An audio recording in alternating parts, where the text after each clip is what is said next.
Bueno, muchísimas gracias entonces para todos los organizadores, para mi amigo Richard y compañero. Vamos entonces a hablar de lo que es la importancia y la utilidad en estos momentos de la inteligencia artificial para la detección precoz de la fibrilación auricular.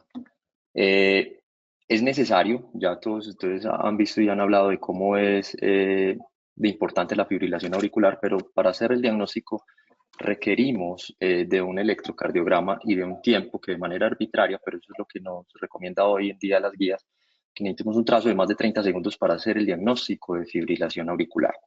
Ese diagnóstico debe ser certero.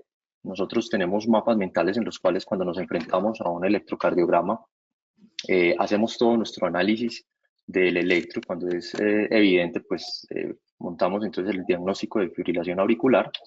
Cuando no es evidente, pues hacemos todo nuestro algoritmo en mapa mental para hacer ese proceso. Hoy en día tenemos demasiadas herramientas diagnósticas, todas ellas han incrementado el diagnóstico de fibrilación auricular y los pacientes hoy son más propensos a utilizar este tipo de tecnología.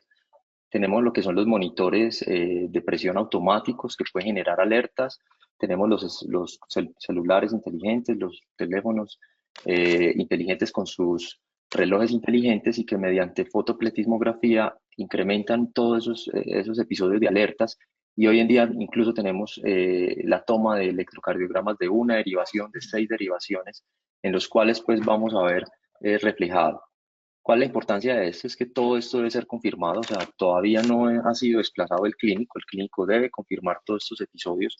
Recientemente inclusive tenemos entonces los episodios que nos traen las guías de cuando hacemos las evaluaciones rutinarias de los dispositivos cardíacos implantables, vemos cómo inclusive nos han traído estos episodios auriculares rápidos y nos están llevando inclusive a hacer un seguimiento más estrecho para estos pacientes y dándonos subgrupos de fibrilación auricular como la fibrilación auricular subclínica.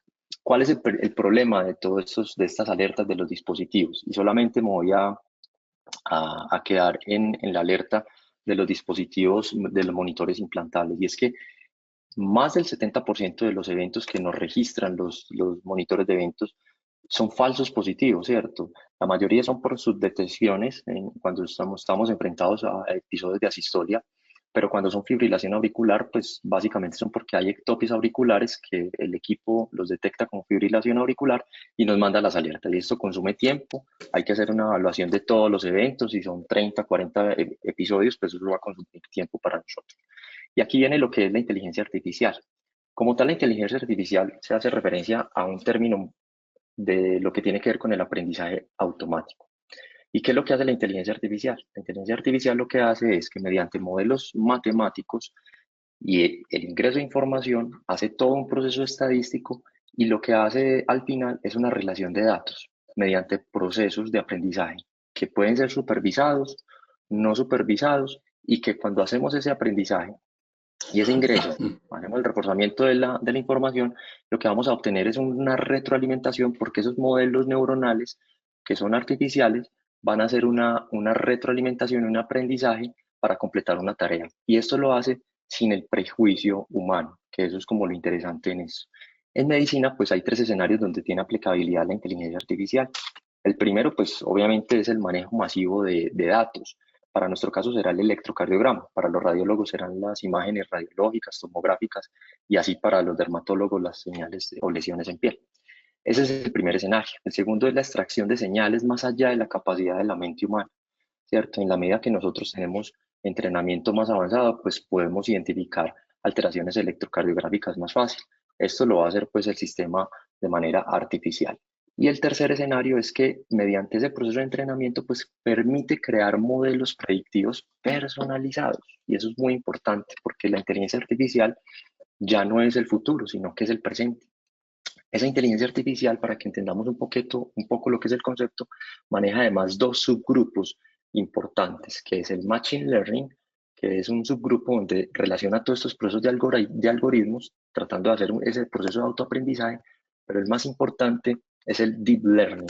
Y el Deep Learning son diferentes capas de Machine Learning generando lo que se llaman nodos.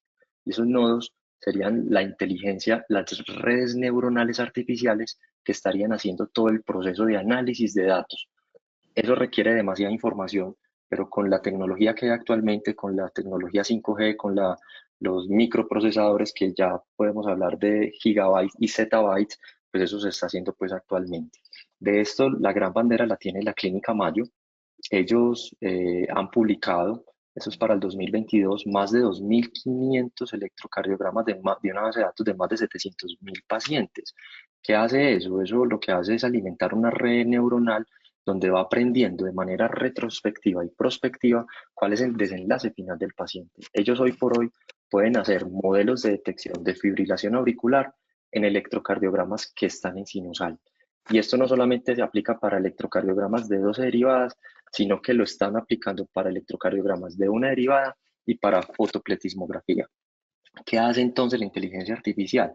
Y sobre todo con estos datos que provienen de la Clínica Mayo, y es que convierten un electrocardiograma de 10 segundos en una monitoría extensa. ¿Qué es lo que hace? Identifica patrones en el electrocardiograma y permite ver lo que para nosotros pudiese ser invisible. Entonces nos está identificando fibrilación auricular, inclusive en pacientes que están en el ritmo sinusal. Y esto ellos lo han hecho de manera prospectiva y han hecho sus tamizajes de fibrilación auricular en pacientes de alto riesgo. Y eso se puede ser uno de los retos que tenemos, y es que puede haber sesgos pues, en la información, pero ellos tomando pacientes de alto riesgo ven cómo el incremento en la detección de fibrilación auricular puede ocurrir hasta 5 años antes de que aparezca el evento índice de fibrilación auricular en ese paciente. Y eso lo hace pues con unas características de sensibilidad eh, y especificidad muy buenas. Estos son, por ejemplo, los dashboards que publican en la Clínica Mayo, donde ellos ingresan el electrocardiograma a un paciente.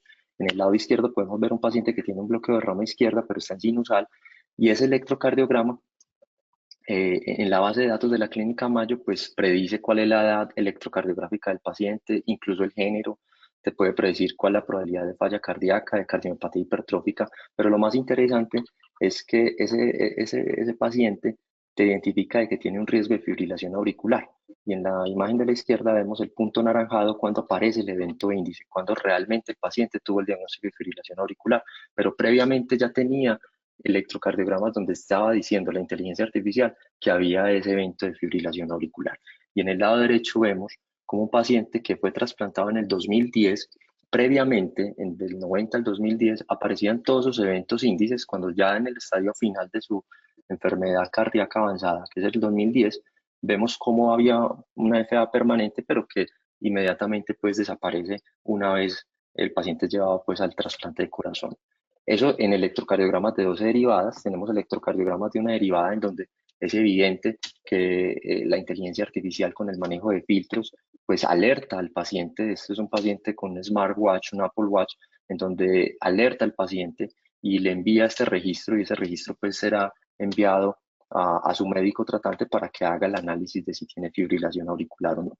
Y estos casos tan interesantes, porque no solamente son los de las derivadas electrocardiogramas de una derivada, sino que en fotopletismografía, este es uno de los ejemplos de un consultorio médico en Japón, en donde sientan a 5 pacientes y por mediante video fotopletismografía y reconocimiento facial, identifica a esos pacientes que están en fibrilación auricular. Incluso ellos han avanzado en proyectos de hacer estudios en metro mediante cámaras pues, de alta resolución y identificación de reconocimiento facial y fotopletismografía, enviarle al paciente que tiene riesgo de fibrilación auricular y que requiere una monitoría más extensa para hacer este diagnóstico efectivo.